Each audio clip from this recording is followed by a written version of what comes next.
नमस्कार आमी ज्योतिष सम्राट विनय शास्त्री।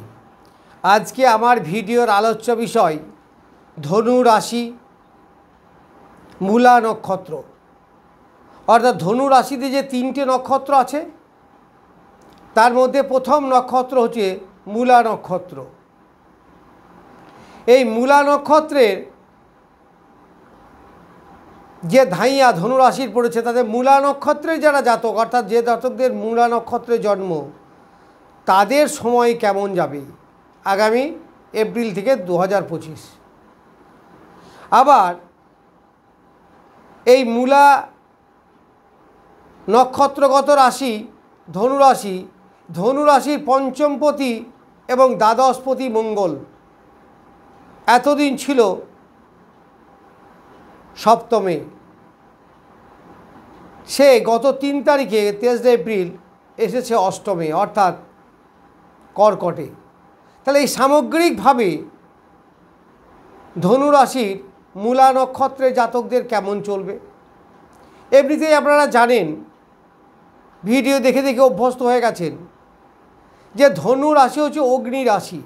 এই জাতকরা একটু এমনিতেই তেজি টাইপের রাগী জেদি একটু একগুয়ে তবে রাগী জেদি হলেও কিন্তু এরা বেশ ভদ্র এই রাশি।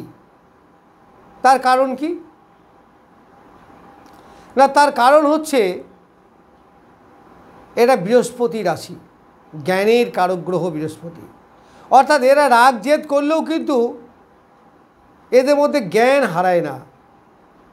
এরা জ্ঞানী কথাবার্তা বলে এদের আচার আচরণের মধ্যে দিয়েও জ্ঞানের ভাব প্রকাশ পায়। সেই জন্য এরা রাগী জেদি হলেও তার মধ্যে ভদ্রতা কখনো হারায় না। এই রাশি বেশ স্পিডি রাশি। স্পিডি মানে কি আপনি জানেন তো এই রাশির যে সিম্বল বা প্রতীক সেটা হচ্ছে একটা ঘোড়া কিন্তু তার মুখমণ্ডলটা হচ্ছে মানুষের একটা তীর ধনুক নিয়ে সে কোনো একটা লক্ষ্য ভেদ করার চেষ্টা করছে। তাহলে ঘোড়ার জন্য এই রাশি যথেষ্ট স্পিডি রাশি আবার অগ্নি রাশি ফলে যথেষ্ট চটপটে। আবার এরা নির্দিষ্ট লক্ষ্যের দিকে এগিয়ে যায় এবং লক্ষ্য ভেদ না করা পর্যন্ত এরা সুস্থ হয় না অর্থাৎ এদের টার্গেট ফিক্স থাকে। এই রাশির জাতকরা সর্বদাই ঊর্ধ্বমুখী অর্থাৎ এদের অ্যাম্বিশন ফুলফিল করার জন্য এরা সর্বদাই সচেষ্ট থাকে। যাই হোক এইবার আসি এই রাশির যে ধাইয়া শুরু হলো গত 29শে মার্চ ফলে কি হবে ওই যে বললাম এই রাশির ক্যারেক্টার হচ্ছে দ্রুত যাওয়া তাড়াতাড়ি কাজ শেষ করা সর্বদাই উন্নতির চেষ্টা করা ডেভেলপমেন্ট রাগ জেদ বাধা পেলে উগ্র হয়ে ওঠা এইগুলো কিন্তু সত্যি করেই বাধা পাবে। ধাইয়া মানে কি শনি।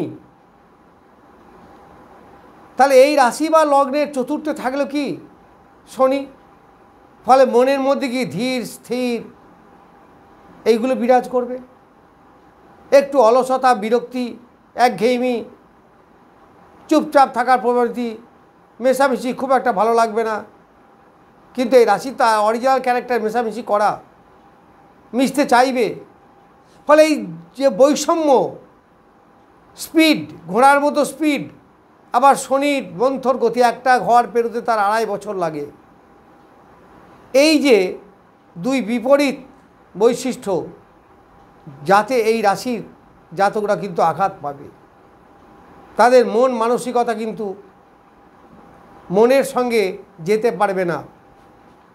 গ্রহরাজ শনি বলবে ধীরে চলো কারণ তার চরিত্রটাই তো ধীরে চলো। আবার ধনু রাশি সাপেক্ষে দ্বিতীয় এবং তৃতীয় পতি শনি তার দ্বিতীয় পতি মানে অর্থ পরিবার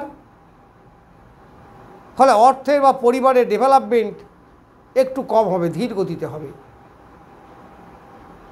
আবার তৃতীয় ভাই বোন পাড়া প্রতিবেশী চেষ্টা রিলেশন যোগাযোগ এইগুলো বোঝায় তাহলে এইগুলোতেও কিছুটা ব্যাঘাত সৃষ্টি করবে ঠিকভাবে পাওয়া যাবে না। মায়ের শরীর ভালো যাবে না। তাহলে এইগুলো এখন দেখা যাবে কম বেশি 2.5 বছর। এছাড়া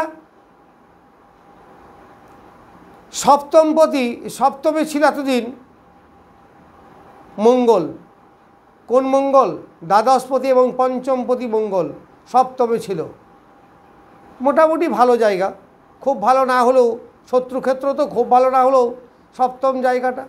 ফলে অনেকের বিবাহ হয়েছে, কিন্তু ঠিক এই অবস্থায় প্রেমের অনেক সমস্যা দেখা দেবে, প্রেম প্রীতি অনেক কেটে যাবে, ব্রেকআপ। আবার মতভেদ, মতপার্থক্য এইগুলো দেখা দেবে। ঠিক যেন অ্যাডজাস্টমেন্টের কোথায় যেন একটা অভাব, বা একজন একজনকে লোকালোকি করা, বা প্রেমের প্রকাশ করতে না পারা, ভালো লাগছে কিন্তু সে বলতে পারছে না, এইগুলো এই সময় দেখা যাবে। তাছাড়া মঙ্গল অষ্টম এসেছে, ফলে বাধা বিপত্তি, ঝামেলা ঝঞ্ঝাট, আঘাত, দুর্ঘটনা এইগুলো দেখা যাবে।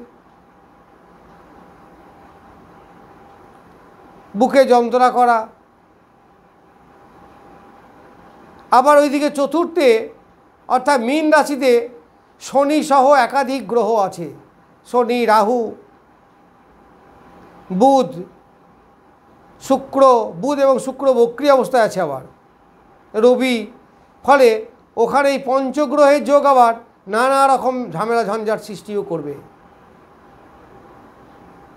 এর সঙ্গে আমাদের সর্বাষ্টক বর্গ বিচার করতে হয়, কিন্তু সেটা সাধারণভাবে বুঝতে পারবেন না।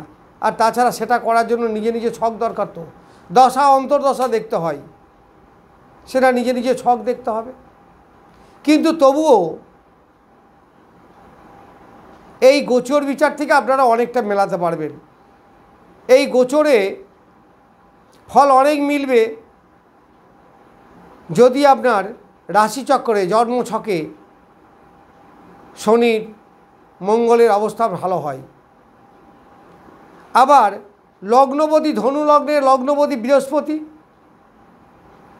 এখন বসে আছে ষষ্ঠে। তাহলে লগ্নপতি এবং চতুর্থপতি যদি ষষ্ঠে যায়, তাহলে আপনাদের অনেক লাভ হবে। কি লাভ হবে? পার্থিব লাভ হবে। এই সময় যারা ভাড়া বাড়িতে আছেন তারা ভালোই থাকবেন, মালিকের সঙ্গে অ্যাডজাস্টমেন্ট হওয়া, সুস্থ স্বাভাবিকভাবে থাকা। চতুর্থ ঘরের পার্থিব ফল এইগুলো ভালো পাবেন। ঘর বাড়ি কেনা, বাড়ি করার জন্য লোন, এগুলো পাবেন। তবে মামার বাড়ি, মাসির বাড়ি, পিসির বাড়ি এদের সঙ্গে সুসম্পর্কের অভাব দেখা দিতে পারে, শত্রু বৃদ্ধি হতে পারে, এইগুলো হবে। মায়ের শরীর একটু ডিস্টার্ব করতে পারে, এইগুলো করবে। আবার যেহেতু সপ্তমে গেছে, ষষ্ঠে গেছে, ফলে চাকরি পাওয়ার প্রবণতা অনেকটা বাড়বে। যদি আমরা সপ্তমে যাই তাহলে একাদশে দৃষ্টি দেবে, তাহলে ষষ্ঠ যদি থাকে তা ষষ্ঠ, সপ্তম, অষ্টম, নবম, দশম, দশমে দৃষ্টি দেবে। ফলে বৃহস্পতি নিজেই ষষ্ঠ এবং দশম কানেক্টেড হলো, তার লগ্নপতি এবং চতুর্থপতি ষষ্ঠ দশম কানেক্টেড করলো। তাতে কি হবে? আপনার চাকরির পাওয়ার প্রবণতা অনেক বাড়বে, কারণ দশম থেকে আমাদের কর্মবিচার হয়, ষষ্ঠ থেকে চাকরি পাওয়ার প্রবাবিলিটি অনেক বাড়বে। যদি চাকরির সুযোগ থেকে থাকে বা পরীক্ষা দিয়ে থাকেন, হওয়ার সম্ভাবনা যথেষ্ট ভালো। এই সময় একটু চেষ্টা করুন, পেতে পারেন। আবার মূল জোডিয়াকের দ্বাদশ ঘরে যেহেতু এই পঞ্চগ্রহ যোগ হয়েছে, ফলে আপনার জয়েন্ট পেন, পায়ের সমস্যা, পায়ে আঘাত লাগা, একেবারে পায়ের নিচের দিকে ফুট যেটা বলি পদতল, এখানে আঘাত লাগা হতে পারে। আরও সেটা বেশি হবে, কারণ মঙ্গল গিয়েছে অষ্টমে। আবার 18ই মে রাহু আসবে এই ধনু রাশির তৃতীয়,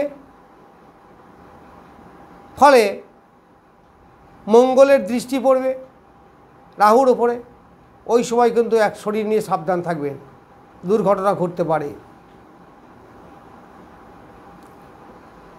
মূলা নক্ষত্র যদি হয়, তাহলে মূলা যদি 1 হয়, তাহলে 25 নম্বর নক্ষত্র হচ্ছে বদ নক্ষত্র। আবার এইদিকে মঙ্গল যে ঢুকেছে 7 নক্ষত্র, এটাও কিন্তু বদ নক্ষত্র। ফলে জাস্ট এই সময়টা আপনাদের পক্ষে কিন্তু একেবারেই ভালো নয়, খুব খারাপ সময়। কারণ বদ নক্ষত্র মানে কি, যেটা আমরা মৃত্যু বলি। অবশ্য ভয় পাওয়ার কারণ নেই, কারণ জ্যোতিষে মৃত্যু বলতে একেবারে পরলোক গমন এটাই কিন্তু শুধু নয়। জ্যোতিষে আমাদের 8 রকমের মৃত্যু আছে। কেউ আপনাকে অপমান করলো, কেউ আপনাকে রাস্তায় ধরে মারলো, আপনার চাকরি হয়তো হতে হলো না, আপনি মৃত্যু তুল্য কষ্ট পেলেন, বা শরীরে কোনো রোগ নিয়ে কিছুদিন খুব কষ্ট পেলেন, এগুলো একটা একটা করে মৃত্যু।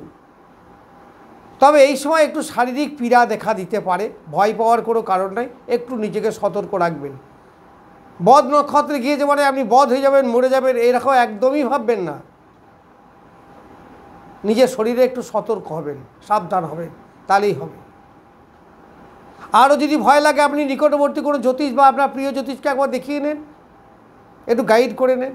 দেখুন, জ্যোতিষের কাছে যাওয়া মানেই পাথর, কবচ, তাবিজ পড়তে হবে, এটা কোনো মানে নাই। একটু গাইডটা নেন না, কীভাবে চলবো, কীভাবে নিজেকে সুরক্ষিত রাখবো ইত্যাদি নিয়ে। এটাকেই বলা হয় অ্যালাইনমেন্ট, এইটা, এবং এটাই হচ্ছে প্রকৃত প্রতিকার।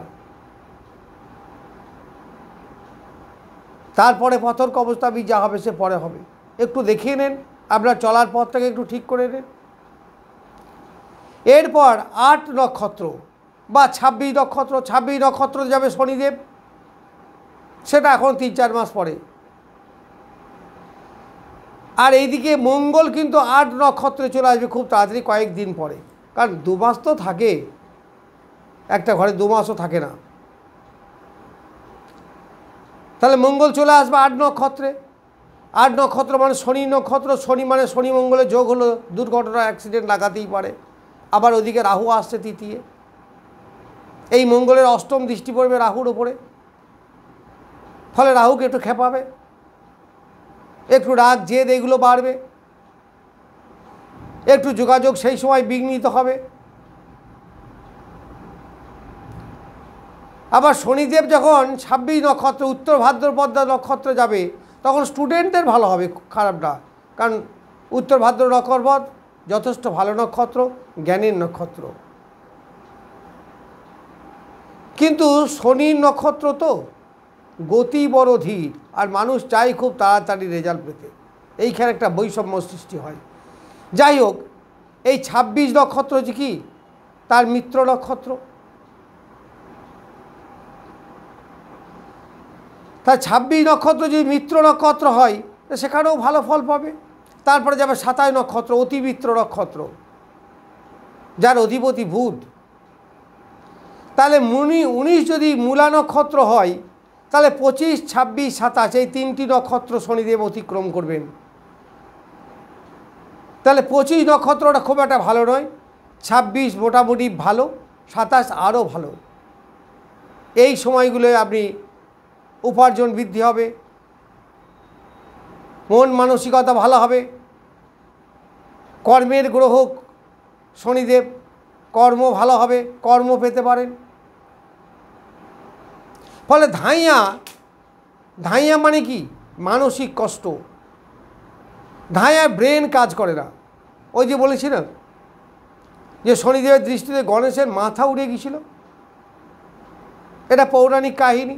অর্থাৎ মাথা কাজ করে না, মাথা যেন উল্টোপাল্টা হয়ে যায়। আবার অন্যদিকে বলতে পারেন যে আমাদের নার্ভাস সিস্টেমকে কন্ট্রোল করে শনি বুধ এরা। ফলে মঙ্গল অষ্টমে যাচ্ছে। তাছাড়া আমাদের এই নার্ভগুলো শুকিয়ে যায় কিছুটা, বলতে পারেন না, সাধারণভাবে বোঝাবার জন্য বললাম। ব্লাড সার্কুলেশন ব্রেনে ঠিক হয় না, যার ফলে ব্রেন কাজ করে না। শরীরে লিকুইড অংশ ব্লাড সার্কুলেশন ঠিকঠাক হয় না, কারণ নার্ভগুলো তো নার্ভের মধ্যে দিয়ে যায়, নার্ভগুলো ঠিক কাজ করতে পারে না, যার ফলে মন মানসিকতা ভালো যায় না, শরীরে ক্লান্তি থাকে। এটা হচ্ছে সায়েন্টিফিক কারণ। জ্যোতিষকে বিশ্লেষণ করতে পারলে যেমন পৌরাণিক কাহিনীকে মিলিয়ে দেওয়া যায়, তেমনি সায়েন্টিফিক কারণকেও মিলিয়ে দেওয়া যায়। একটু দেখার বা শোনার ধৈর্যের দরকার আপনাদের। আমি